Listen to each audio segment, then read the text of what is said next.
Iran போரால் ஸ்தம்பித்த உலகம். இனி துபாய் போறது ஆபத்தா?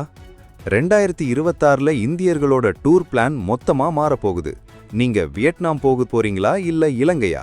இதோ முழு விவரம். ஈரான் அமெரிக்கா பதட்டத்தால துபாய் தோஹா வழியா போறது இப்போ ரொம்ப ரிஸ்க். அதனால நம்ம ஆளுங்க இப்போ ஐரோப்பாவை விட்டுட்டு ஆசிய நாடுகளுக்கு படையெடுக்கிறாங்க.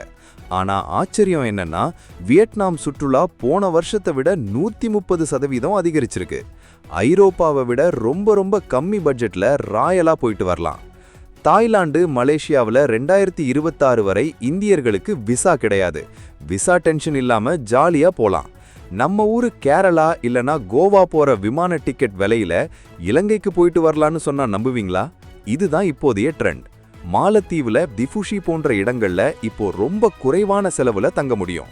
ஐரோப்பாவில் இருக்கிற பணவீக்கத்தை விட நம்ம பக்கத்துல இருக்கிற இலங்கையோட வெளிகாமா செம்ம சூப்பரா இருக்குங்க. இது வெறும் சுற்றுலா இல்ல, உலக அரசியலே நம்ம பயணத்தை மாத்திருச்சு.